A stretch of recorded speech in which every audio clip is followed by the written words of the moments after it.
It's nothing special. So don't think I'm going to do. I'm not overthinking tomorrow. Don't worry, guys. That is the face of a man that is enjoying life right now. The headline Champions League semi-final has come and gone, and if we're all being honest, this is the ending that most people expected. Manchester City is going through to their second Champions League final in 3 years, and also their second Champions League final in the history of the establishment. Going into this tie, it was actually quite interesting seeing the mixture of predictions and comments on how it would all go down. Man City are clearly the strongest side in world football right now based on form and play style, but Real Madrid is Real Madrid, which sounds like a cop-out of a remark, but I don't think anyone needs reminding of how often their badge alone has invoked witchcraft on the opposition. Man City know this all too well. Going into this matchup, the wounds were fresh. Even UEFA themselves were confident enough to back the boys in white 30 minutes before the second leg had even kicked off. This is a real tweet, by the way.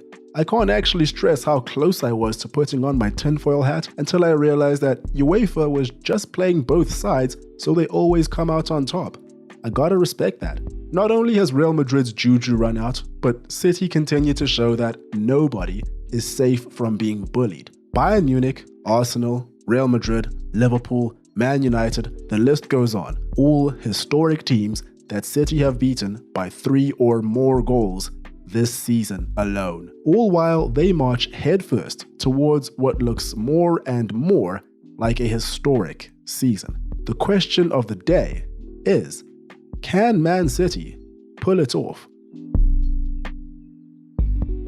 Yo, what is going on, guys? Hope you're all doing well. Welcome back. Man City look bound for the treble. It looks like the stars have aligned and God is finally punishing all the people that have made all those bold jokes over the years. After witnessing the 4-0 hammering that was dished out to Real Madrid last night, I can't think of any other explanation. The first leg of the semi-final, to me at least, seemed like undeniable proof that Real Madrid in the Champions League is still one of the scariest things on earth. Before the tie began, we had Wayne Rooney saying that he was expecting City to absolutely demolish them, which was a fair assessment. And at the start of the game, it really looked like that was going to happen. City just took control like they usually do, and it just looked like the pressure just kept mounting and mounting. Only for Vinicius Jr. to hit a belter into the top corner and put his side in front. And then De Bruyne thwacked the ball so hard for the equalizer, you'd think he had something against Thibaut Courtois or something. Anyone know anything about that?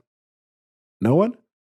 Anyway, there was everything to play for in the final leg, but City had the home ground advantage and they were in blistering form. So all of that really pointed towards one thing for anybody that's been paying attention over the years. Guardiola was going to overthink it. We all remember the Foden-Fernandinho debacle of the 2021 UCL final, I'm sure, but he didn't. They lined up similarly to how they've done in recent times with familiar personnel in all spots too. Real Madrid recently had Ferland Mendy return, so no major absences on their part. Although I wasn't sure why Antonio Rudiger was left on the bench after putting in such a great performance against Haaland after the first game. And when Haaland was rounding Courtois and routinely getting into goal-scoring positions very early into the match, I was even more confused. And speaking of the start of the match, I could feel the pressure and aggression that Man City were applying from all the way back home. It was palpable. These guys were applying so much pressure, Madrid must have thought they were Jude Bellingham talking to Jordan Henderson. Wonder how he felt about this match. Bernardo Silva was making Camavinga look silly all game, and it quickly became apparent that he needed to be double-teamed. And this was a very interesting duel. Camavinga, of course, a midfielder himself, and Bernardo, I'm not actually sure what he is at this point. The guy is just so good, he does everything, right? I've watched the majority of City's games this season and I'm always astounded by how quickly they shift the ball from wing to wing, which became a major problem when, after last week, it was pretty obvious that Madrid were going to have people double up on Grealish because Carvajal just couldn't handle him at all. They did the same with Haaland, and if you combine that with how quickly they shift the ball, Real Madrid were pretty much just seeing stars from the beginning. Look at this screenshot. This is disgusting. 13 passes with 21% possession in 15 minutes. Both of City's first 2 goals were created out of sheer confusion and panic. in the Real Madrid defense. Look at Toni Kroos and Luka Modric's position for the second goal. To be caught lacking in this kind of situation for these kinds of players is crazy. This man, Bernardo Silva, took 2 touches in Madrid's box, adjusted his feet, and then took a measured shot under almost no pressure. That's just unbelievable. No eyebrows could save these guys from the barrage of attacks. Take a look at the second goal. Sure, there's a rebound and those are always unpredictable, but both Haaland and Bernardo would have been completely free here if Gundogan decided to square it. By the time the ball gets to Silva, he could have controlled the ball and picked his spot yet again. And to make matters worse, Madrid were actually kind of growing into the game. It looked like the comeback could have been on. And then Manchester City's shortest player scores an inch-perfect header against them.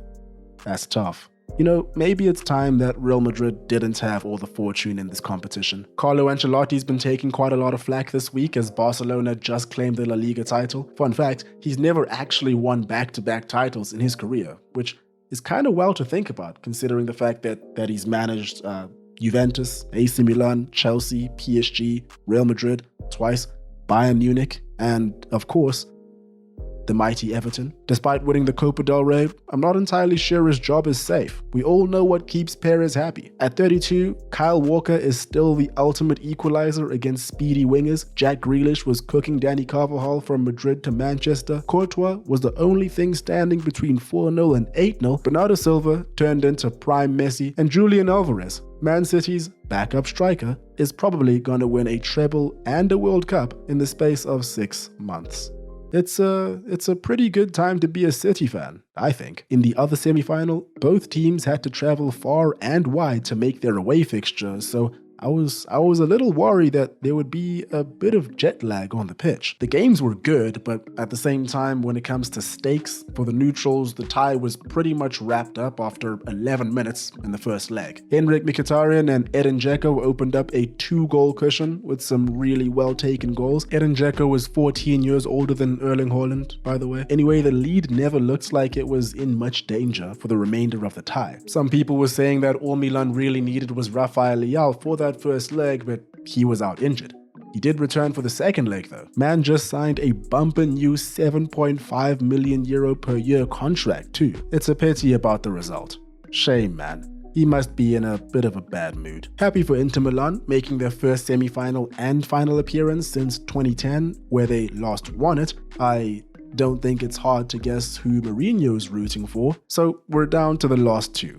Man City versus Inter Milan. Pep Guardiola versus Simone Inzaghi. Of course, the smart money has Romelu Lukaku scoring a hat-trick and shushing the crowd while kissing the badge. Seriously though, most smart money is on City though, right?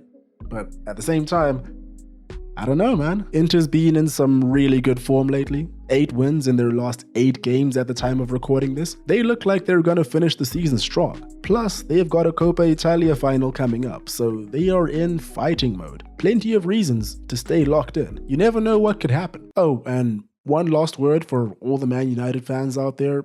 Not only are Man City in the UCL final, but so are these three.